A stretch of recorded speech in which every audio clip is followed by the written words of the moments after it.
네, 안녕하세요. 반갑습니다. 코인아빠입니다. 최근 이더리움의 개별적인 악재로 인해서 시장 전체적으로 큰 영향을 미칠 수밖에 없었습니다. 사실 이더리움의 개별적인 악재다 보니까 이더리움에게만 해당돼야 되는 게 아니냐라고 질문을 하신 분들이 좀 계셨었는데, 사실 개별적인 악재라고 해서 이더리움에게만 미치는 게 아닙니다. 이더리움은 전체적으로 1억 달러 해킹 자체가 어디서 일어났냐? 발란서라고 하는 탈중앙화 거래소. 자, 우리가 흔히 쓰는 이 업비트나 빗썸을 뭐라고 얘기하죠? 중앙화 거래소라고 얘기를 합니다. 마찬가지로 이 반대되게 탈중앙화 거래소라고 하는 게 바로 덱스인데, 이 덱스 거래소에서 해킹이 발생됐다는 부분들, 그리고 스테이킹 프로토콜이 해킹이 됐다는 부분들이기 때문에 결국 디파이와 직결되는 부분입니다. 이 디파이는 이 암호화폐 시장을 현재 있게 만들어준 하나의 프로토콜이에요. 그렇다 보니까 암호화폐 전체적인 실리와도 영향이 있을 수밖에 없겠죠. 그래서 지금 이더리움뿐만 아니라 비트코인, 솔라나 너나 나나 할 거 없이 전체적인 폭락이 나올 수밖에 없었다라는 것이에요.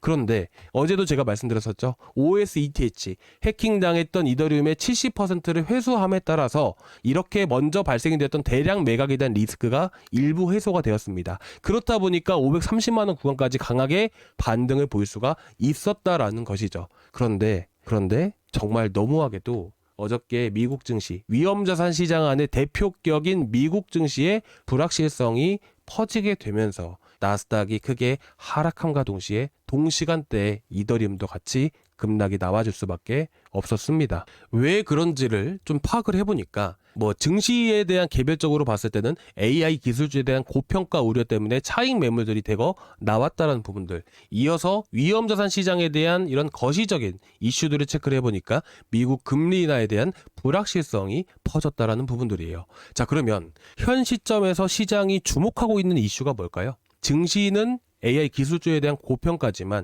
실질적으로 위험자산 시장 전체적으로 봤을 때는 이 금리 인하에 대한 불확실성이다라는 부분들이죠. 그러면 우리가 현 시점에서 시장이 다시 한 번 더 강하게 반등을 보이기 위해서는 금리 인하에 대한 가능성이 더 높아지면 강하게 또 반등이 나와줄 수 있지 않을까요? 그리고 반등을 떠나서 결국 바닥이라는 게 형성되는 시점들이 결국 이런 이슈들 때문에 다시 한 번 더 시장에 자금들이 유입이 되게 되면서 바닥을 형성할 수 있는 하나의 이슈, 트리거로 작용할 수 있지 않을까요? 자, 그러면 오늘 우리가 파악을 해볼 부분들은 당연히 금리 인하 가능성이 언제 높아질 수 있을지, 이 금리 인하에 대한 불확실성에 대해서 좀 더 분석을 해서 이번 11월 달 초중순까지 해서 시장에 대한 전체적인 흐름들을 여러분들께 말씀을 드리고자 합니다. 자, 그럼 우리가 첫 번째로 살펴봐야 하는 게 뭐가 있을까요?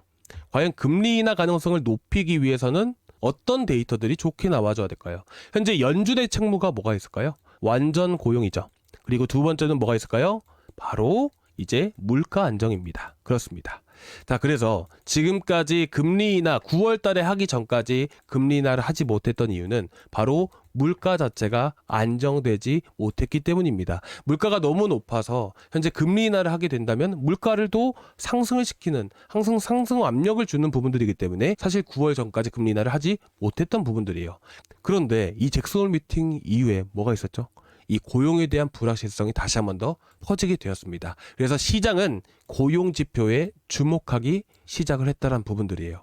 그래서 지금 고용에 대한 부분들 때문에 보험성 금리 인하에 대한 부분들이 시장에 퍼지게 되면서 이 파월 연설을 했을 당시에 보험성 금리 인하에 대한 부분들이 시장에 긍정적으로 반영이 되면서 크게 상승할 수가 있었다는 부분들이죠. 자, 그러면 제가 아까도 말씀드렸다시피 물가 지표와 고용 지표가 상당히 중요하다는 건 여러분들도 이젠 다 알고 계시는 사실일 겁니다. 그러면 현 시점에서 오늘 발표될 고용 지표를 통해서 보셨다면, 자, 지금 고용 지표를 보셨을 때 민간 기업에서 발표한 고용 지표이긴 합니다. 그래서 어느 정도 결과치가 좀 미국에서 정식적으로 발표한 데이터하고는 오차가 분명히 있을 수는 있어요. 근데 지금 상황 안에서 셧다운이 진행되는 상황에서 고용 데이터가 나오지 않다 보니까 우리가 실질적으로 파악할 수 있는 부분들은 이런 민간 기업의 지표밖에 없다라는 부분들이죠. 그래서 일단은 우리가 이런 것들을 보면서 파악을 해보게 된다면 현재 고용이 어떻게 됐죠?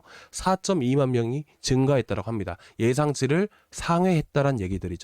자, 그렇게 된다면 현재 고용이 안정돼 가고 있다라는 부분들이죠. 자, 그러면 이 관점들이, 자, 이 시장에 대한 시선들이 어디로 이동할 수가 있을까요? 바로 물가 지표로 이동할 수가 있게 되겠죠. 만약에 현 시점에서 지금 금리 인하에 대한 불확실성 자체가 퍼졌던 이유들은 뭐냐면 데이터가 안 나와서라기보다는 현재 고용에 대한 불안감이 상당히 커졌다라는 부분들이 오히려 더 크게 작용했다라고 생각을 합니다. 왜 그러냐면 현재 고용에 대한 부분들을 잡기 위해서 금리 인하를 했지만 물가 자체의 상승 압력을 불어넣을 수밖에 없기 때문에 현재 고용이 일단 잡혀야 그 다음에 물가를 잡을 거 아닙니까? 그렇죠? 근데 지금 고용 자체에 대한 불안감이 오히려 시장의 악재로 반영이 됐다는 부분들이에요. 그래서 금리 인하 불확실성이 훨씬 더 커졌다라는 부분들이죠. 근데 지금 보시면 어때요? 그래도 민간 기업에서 발표한 거라서 조금 데이터가 정식적인 데이터랑 조금 다를 수 있겠지만 어쨌든 오늘 발표했던 데이터만으로 봤을 때는 긍정적으로 나와줬다라는 부분들이에요. 그렇죠? 자, 그러면 앞으로 잡혀야 되는 게 뭘까요? 앞으로 금리 인하 가능성을 더 높이기 위해서는 어떻게 해야 될까요? 고용지표는 괜찮게 나와준다라고 가정을 해봤을 때 물가만 좀 더 잡혀지면 된다라는 것이에요. 그래서 아직 물가가 나오진 않았었지만 그래도 현재 실제치에 가까운 예상치를 우리가 보게 되면 됩니다. 실제치에 가까운 클리블랜드 연방준비은행에서 발표하는 인플레이션 나우캐스팅을 우리가 볼 필요가 있습니다. 그래서 이제 대부분 CPI나 PCE 발표를 했을 때 여러분들이 이걸 보시면 대부분 이 결과치대로 비슷하게 나와주게 됩니다. 아시겠죠? 그런데 지금 11월 달에 만약에 발표를 한다라고 가정을 해봤을 때 11월 달에 CPI나 PCE가 발표가 되면 언제까지 발표가 되나요?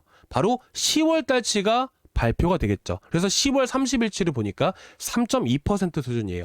제가 항상 강조해서 말씀드렸죠. 3% 넘어가도 됩니다. 근데 3.5% 이상으로 넘어가면 안 돼요. 기대 인플레이션 자체가 3.5% 이상으로 넘어가면 절대로 안 된다라고 말씀드렸습니다. 그리고 CPI도 정말 중요하지만 더 중요한 것, 금리 결정의 가장 중요한 부분들은 바로 PCE예요. 개인 소비 지출 물가 지수라는 부분들이죠. 근데 지금 몇 퍼센트죠? 2.788%예요. 이 정도 수치면 정말 시장에 긍정적인 영향을 줄 수가 있다는 것들이에요. 그래서 저는 이렇게 생각을 합니다. CPI, 물가에 대한 부분들, 고용에 대한 부분들, 아직까지 정확하게 100% 확신을 갖고 얘기할 수는 없겠지만 현재 나왔던 데이터들만 가지고 얘기를 했을 때 금리 인하 가능성이 더욱더 올라갈 수밖에 없는 상황들이 만들어질 수밖에 없다는 거예요. 그런데 중요한 거는 이런 데이터들이 나와줘야 될 거 아니에요.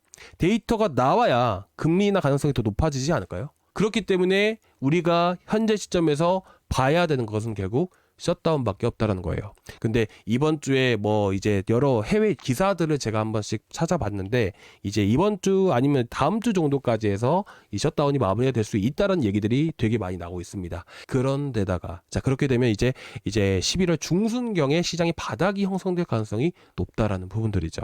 그리고 지금 보시게 되시면 자 제가 이제 내일 하나 더 말씀드릴 부분들인데 이게 진짜 중요합니다. 여러분들 구독자분들 혹시 기억나시나요? 유동성 자금이 시장에 들어오지가 않고 있다. 시장에 들어오지가 않고 있다 보니까 코인 시장 전체적으로 지금 지지부진한 흐름들이 나올 수 있다. 이렇게 말씀을 드렸던 거 기억나시죠? 이게 지금 이 분석 글이 현재 기사로 오늘 밤에 나온 겁니다. 이거는 제가 이제 이번 11월 3일 날, 자, 어제 보면 이제 미국 시간 기준으로 해서 말씀드린 것이고요. 이제 어제 새벽에 미국 정부 지출과 관련해서 수정치가 발표가 되었었고요.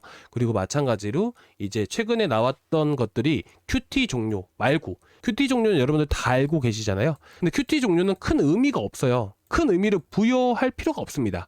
가장 중요한 건 뭐냐면 연준이 지금 상환금을 받게 됩니다.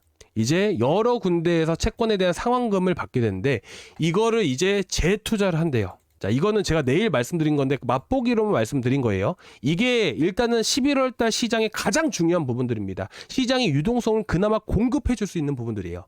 근데 어쨌든 어떻게 재투자를 하냐? MBS 주택저당증권을 통해서 받은 상환금 그리고 이 상환금의 전체 상환금의 약 한 달간 350억 달러를 재투자를 한다라고 합니다. 그러면 이 자금에 대해서 체감을 못 하실 수가 있는데 일단 기본적으로 4월 달부터 7월 달까지 급등했었던 시기에 시장에 풀렸던 자금들을 보시게 되시면 여기 606이라 돼 있죠. 이건 6천 달러입니다. 6천억 달러. 그리고 296 이거는 2,960억 달러예요. 그러면 현재 4월 달부터 7월 달까지 이더리움이 폭발적으로 급등했던 시기에 그 당시에 올라갔던 이런 이더리움의 가격대를 보게 되면 대략 한 80% 정도는 상승을 했었어요.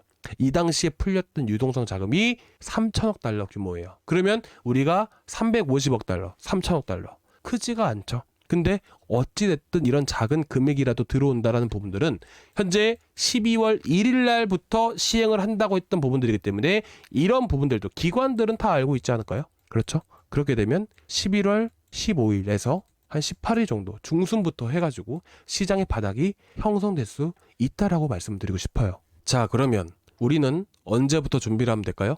지금 반등은 줄 수 있습니다. 하지만 일시적으로 반등을 줬을 때 바닥 구간에서 들어왔던 물량들이 차익 실현을 하게 됨으로써 다시 한 번 더 하락 가능성을 우리는 열어둬야 돼요.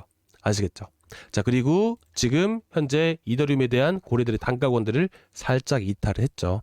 살짝 이탈을 했습니다. 자세히 보시면 여기에 마이너스 4% 구간이라고 보이실 겁니다. 그렇죠? 이런 구간들을 살짝 이탈했고 현재 이런 구간들을 다시 한 번 더 재돌파를 했을 때는 보시다시피 상승 추세의 시작을 의미하게 됩니다. 그렇죠?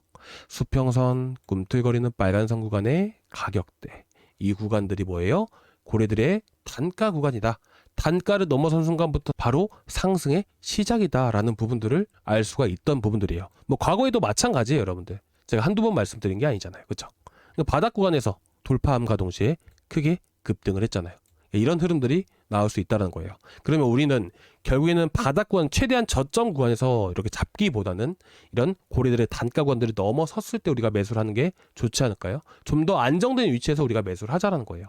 그래서 11월 중순경까지 고래들의 흐름들을 제가 매일매일 영상을 통해서 말씀을 드리면서 제가 말씀을 드릴 겁니다. 아시겠죠? 그리고 여러분들 제가 이제 이더리움만 위주로 해서 말씀을 드렸는데 여러분들이 이제 들고 계시는 알트코인들 많이 있으실 거 아니에요. 이더리움만 들고 계신 게 아니라 다른 알트코인들도 분명히 들고 계실 거란 말이죠. 그래서 제가 여기 구독자방에다가 이제 오늘 같은 경우도 요청하신 코인들이 한 10개가 넘어갑니다. 제가 오늘 이렇게 저녁에 영상을 올렸던 이유가 하루 내내 여러분들 알트코인들 분석해드리고자 계속 하다 보니까 하루 내내 분석만 해드렸었어요. 그래가지고 혹여나 여러분들 지금 이 시기에 여러분들이 손절하시기보다는 지금 대응해 나간다면 충분히 또 반등을 보여줬을 때 비중 조절이라는 게 잘 해야 되겠죠. 비중 조절만 잘하면 다 회복을 할 수가 있습니다.